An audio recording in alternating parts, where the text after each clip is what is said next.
Καλησπέρα. Άλλο ένα εβδομαδιαίο tips από το Great Disclaimer MMA. Σήμερα θα μιλήσουμε για τις τυφλές επιθέσεις που μπορεί κάποιος να δεχτεί στον δρόμο.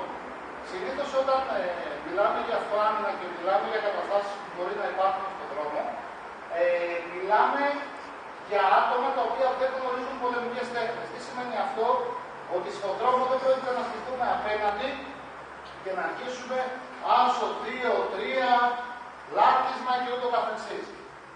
Οι περισσότερες επιθέσεις συνήθως είναι κατά αυτόν τον τρόπο, έτσι είναι άτεξμες τελείως, είναι κυκλικές ή έρχονται από πάνω, αλλά με χέρια τεντωμένα που δεν έχουν καθόλου τεχνική.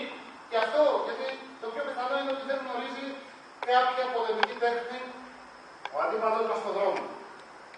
Όταν όμως ένας αθλητής είναι αρχάριος και τον βάζεις ξαφνικά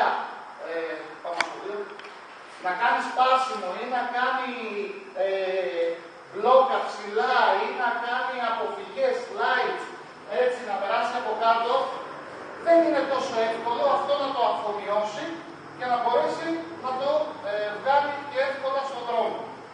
Αυτό που προτείνουμε, ειδικά γιατί εμείς συζητάμε για αυτό και μιλάμε για τον δρόμο, είναι το εξής. Σε τέτοιου είδους επιθέσεις, σε τέτοιους επιθέσεις, όπου ο αντίπαλος χτυπάει στην ουσία τυφλά, απλά βάζει τη μάλλον και τη δύναμή του προκειμένου να μας κάνει ζημιά, αυτό που μπορείτε να βάλετε το μαθητή ή εσείς ίδιοι να κάνετε, είναι το εξής. Την ώρα που μπαίνει ο αντίπαλος, σηκώνω τα χέρια μου ψηλά, προσπαθώ να πιάσω στο κεφάλι, αφήνω ένα άνοιγμα μπροστά γιατί θέλω να έχω ορατότητα, αλλά οι αγώνες μου είναι εύκολο με μικρές κινήσεις να γυρίσουν ώστε να προστατεύσω γενικά το κεφάλι μου. Μπαίνοντας επομένως ο άλλος γρήγορα, πάμε. Κλείνομαι κατά αυτόν τον τρόπο, πάμε ξανά. Κλείνομαι κατά αυτόν τον τρόπο και προστατεύω μεγάλη επιφάνεια του σώματός μου που μπορεί να είναι εκτεθειμένη και είναι πολύ πιο εύκολο σε έναν αρχάριο να του πω ότι να καλυφθεί κατά αυτόν τον τρόπο. Από εκεί και πέρα, ένα εύκολο πράγμα που μπορεί να κάνει κάποιος αρχάριος είναι να δουλέψει τους αγκώνες του. Οι αγκώνες είναι από τα πιο δυνατά σημεία που έχουμε πάνω στο σώμα μας. Μιλάμε για καθαρό οστό, μιλάμε για μεγάλη πυκνότητα μάζας, η οποία χτυπώντας, ακόμα και αν βάλετε ένα 5χρονο παιδάκι να σας χτυπήσει με δύναμη με τον αγκώνα στο πρόσωπο, μπορεί να σας κάνει ζημιά. Δοκιμάστε επομένως την ώρα που παίρνει ο αντίπαλος και κλεινόμαστε, πάμ!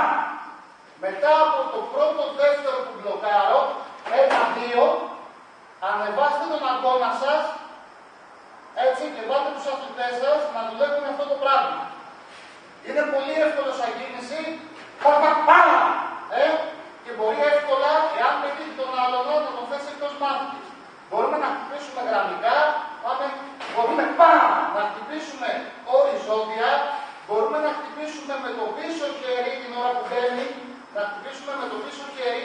Η επιλογή είναι δικιά μας. Είναι μια πολύ εύκολη κίνηση που αν ο άλλος τη δουλέψει καλά, μπορεί να κάνει εύκολα τον αντίπαλο εκτός μάχης. Από εκεί και πέρα φυσικά, όσο το επίπεδο ανεβαίνει, μπορεί να χτυπήσει επάνω, να χτυπήσει στην κλίδα, να μπει στο πρόσωπο, να χτυπήσει στο θώρακα, να χτυπήσει στα γενικά, να ανεβάσει, να σαρώσει, έτσι, να γυρίσει μέσα, να χτυπήσει στο στομάχι, να μπει στα γενικά, να χτυπήσει στο κεφάλι, να πιάσει, να μπει με το γόνατο και ό,τι άλλο επιλέξει αυτός.